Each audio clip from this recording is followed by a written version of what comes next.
Tuesday afternoon. Looking simply gorgeous, everybody, with blue skies, but the way it feels, a different story. The most frigid air of the season still here, but some relief from the cold is ahead. We'll talk more about that and our next chance of snow first at 4. Also first at 4, fighting the latest COVID surge. Michigan's top health officials have an important message about face masks. Plus, Tala has more from Macomb County.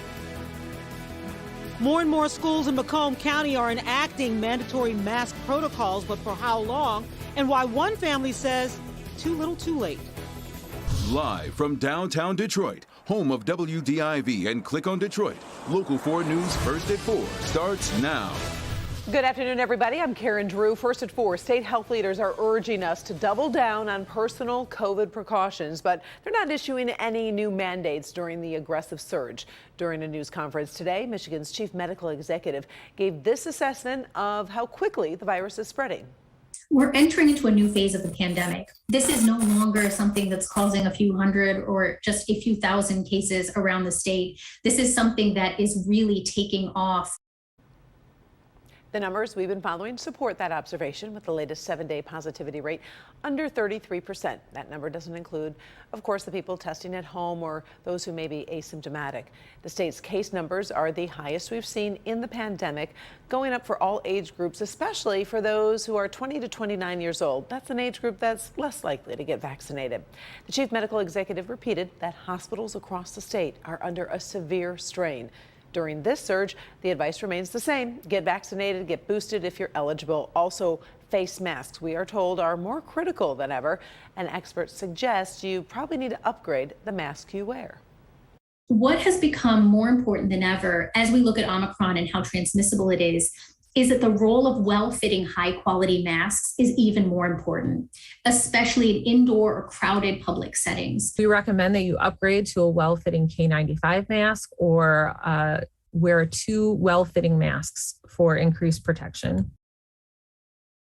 Now, in spite of those recommendations, there's not a statewide mandate right now. The masking debate is particularly heated in schools where students are together for hours at a time. Some districts require masks, others do not.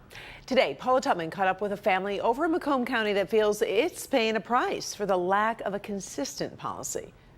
So this family says they did everything right, but they also say the people around them did not. And so now they have COVID running through their household. I try to be cold and heartless and very unemotional, but excuse me, when it comes to my kids, it's different. Today, anger, frustration, sadness, and fear collided for 2 parents in the Utica School District. Since last year, they've been part of a core group of parents begging Mark Hackel and the Macomb County Health Department to, like Oakland and Wayne, mandate masks in schools. In Macomb County, it's every district for itself in making that decision. Our kids have been wearing masks. Our whole family wears masks everywhere we go. We try not to go too many places anyway. My son is 13. He goes to school in Utica schools. Everyone in the house has received 2 doses of the Pfizer vaccine. Marcy and myself have also received the booster. The couple's 13-year-old son just tested positive for COVID. The couple believes the son passed it on to his mother, and that means a father and an 8-year-old daughter are trying to navigate distance in their own home. Our district does not social distance. They do not require masks. Of the 21 school districts in the Macomb Intermediate School District, as of today, 12 have some degree of mask mandates, though most are temporary, like the ones that start today for Stevenson High School, Ford High School, and Bemis Junior High School in the Utica School District, where Gino and Marcy's children attend school, because those schools have reached a 10% infection threshold. But those mandates expire January 25th. He's done everything right. He's done everything that he should.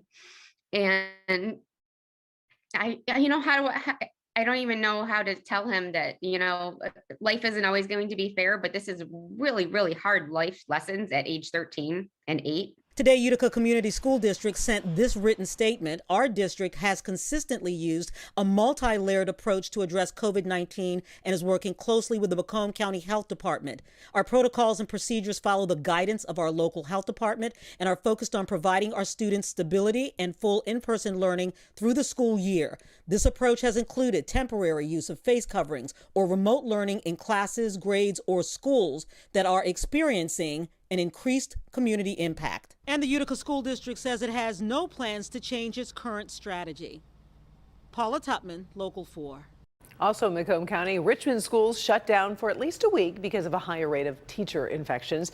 Chippewa Valley decided on a mask mandate last night, and Anchor Bay School District has issued a mask mandate for the next 3 weeks.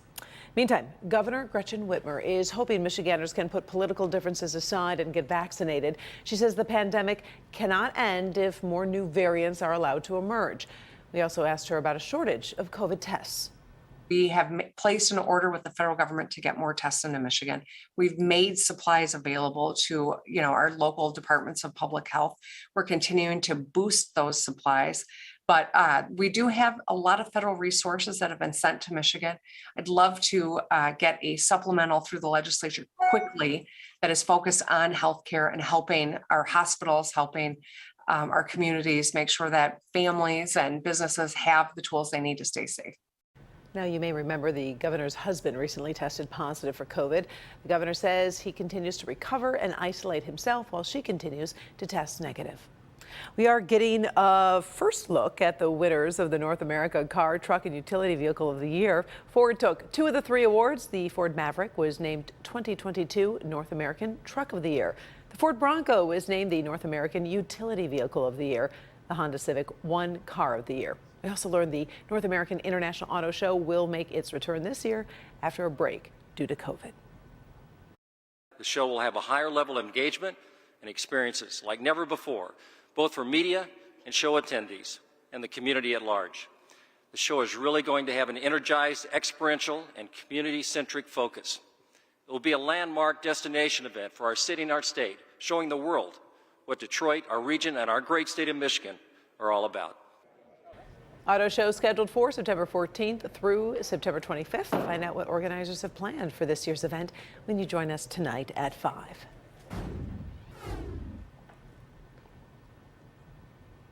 In the first forecast, it's another bitter cold afternoon, but there is a bit of a warm up in sight. Let's check in with Andrew Humphrey. And we'll take every bit we can get, right, Karen? Out there right now, we're still looking at very cold conditions, so the relief is not here yet. Continue to layer up. It is sunny out there, though. We're looking at 19 only in Lapeer, while it's 23 in Ann Arbor, 24 degrees over at Metro Airport. Looks beautiful. Yes, you can still go outside. Just make sure you're prepared. Make sure the kids are prepared as well. 24 right now, but dress as if it's 10 degrees or lower. Wind chills have been stuck in the single digits or below 0 all day long. Right now, we're looking at wind chills that are currently mostly in the single digits and low teens, but then they'll slowly rise as we get into later on this evening, believe it or not, with a wind that shifts and comes out of the south. And it remains dry, at least for the next 24 hours or so, but there is a chance of snow that moves in here from the north. We'll talk about a break in this cold snap and how temperatures stay in the 20s for tonight and where they go for tomorrow, plus that chance of snow and your 7-day forecast coming up. All right. Thank you very much, Andrew. By the way, at this hour, we're waiting to hear from President Joe Biden on the topic of voting rights and how to get new legislation through Congress. Now, he did travel to Atlanta, often called the cradle of the civil rights movement. Now, while we wait for the president to speak, Kimberly Gill is busy in the newsroom to set the stage for us. Kim. Hi, Karen. Good afternoon. The Democratic leader of the U.S. Senate, Chuck Schumer, has set Martin Luther King Jr. Day as the deadline to either pass new voting rights legislation or to change the rules of the Senate to make it possible. The president is hoping his speech will change hearts and minds, but he's facing a lot of blowback from both sides. A short time ago, the president and Vice President Kamala Harris made a pilgrimage to the crypt of the Reverend Dr. Martin Luther King Jr. and his wife, Coretta Scott King. The president faces an uphill battle getting voting rights legislation through the evenly divided U.S. Senate. Democrats don't have the votes to avoid the filibuster and are threatening to change Senate rules to make that possible. Republicans are fighting back, though. On the other hand, some voting rights activists say the president hasn't done enough, and they've been critical of his visit to Atlanta. We would have loved that the president used the presidency as a bully pulpit for the past 7-8 months while we've been fighting for voting rights, even getting arrested outside of the White House, begging him to do so. But at this point, we don't need another speech. We don't need him to come to Georgia and use us as a prop. What we need is work. If the Democratic leader tries to shut millions of Americans and entire states out of the business of governing, the operations of this body will change. Oh, yes. That much is true, but not in ways that reward the rule breakers.